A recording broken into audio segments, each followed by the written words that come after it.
কেতে ফেরিতে জামা ছিল, মোহাম্মদপুর আইসা ঝামেলা হয়েছে, গরু নামায় নিব, পুলিশে গেছেন? আচ্ছা আচ্ছা, রোড মন্ত্রী, আচ্ছা আচ্ছা আচ্ছা আচ্ছা, ও ওইভাবে করে। ঠিকই আছে। কি কাজ জানি, ব্রিজ দিলে তো এত ঝামেলা হইতো না, ব্রিজ দিলে তো 6-7 ঘন্টা লাগে, ব্রিজ দিয়ে আইলে, পদ্মা দিয়ে আইলে 6-7 ঘন্টা একদম এই দিক দিয়ে ঢুকতেন। এখন তো পুরা ঢাকা শহর ঘুরাইছেন না, ঢাকা শহর ঘুরাইছেন, মোহাম্মদপুর ঘুরাইলেন।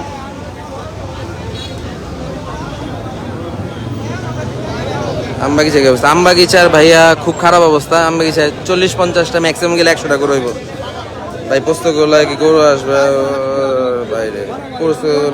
হ্যাঁ, পোস্তগোলায় একটা গরুর কারণ আছে, পোস্তগোলায় ধোলাই খালে গরু আজকে বিকালে অনেকটা গ্রসে, হ্যাঁ আজকে বিকালে অনেকটা গ্রসে। ধোলাই খাল হাটের রেডি হয় নাই, তাই ধোলাই খালের গরুগুলা পোস্তগোলায় গিয়ে নামছে।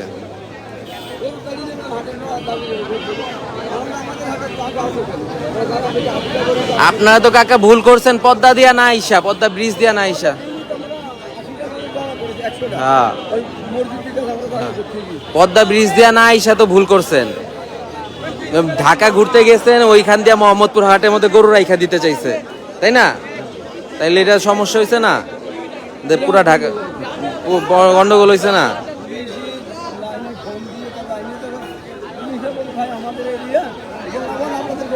হ্যাঁ হ্যাঁ, তাইলে ওই যে ওই ভিতর দিয়ে আপনার ঢাকার ভিতর দিক দিয়ে যে হাটের সামনে দিয়ে আইবেন, ওই হাটেই কইব যে আমগো ওইখানে গরু নামাও। এটা ভুল করছেন যদি। হ্যাঁ হ্যাঁ হ্যাঁ হ্যাঁ, না এইটাই তো বললাম, সকাল 6টা বাজে রওনা দিয়ে আপনি পদ্মা ব্রিজ দিয়ে আসলে সকাল 6টা বাজে রওনা দিলে, 12টার মধ্যে চলে আসতে পারতেন অনেক আরামে। হ্যাঁ, যাক আল্লাহ ভরসা। হ্যাঁ, এই যে এখান থেকে একটা একটা করে নিয়ে যাবেন, আপনারা লোক ধরে ধরে এখানে থাকবে, কিছু হবে না।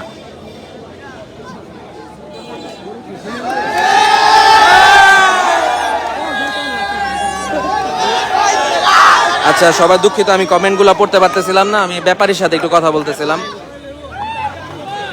কাকা চোখ লাল। আচ্ছা, কাকার জার্নি করে আসছে, বৃষ্টির দিনে জার্নি করে আসছে। আমবাগিচা গরু আছে, হ্যাঁ আমবাগিচা গরু আছে, কিছু গরু আছে। সেনার উপর রাখ নাকি কাকা ব্রিজ ইউজ করে না, ড্রাইভার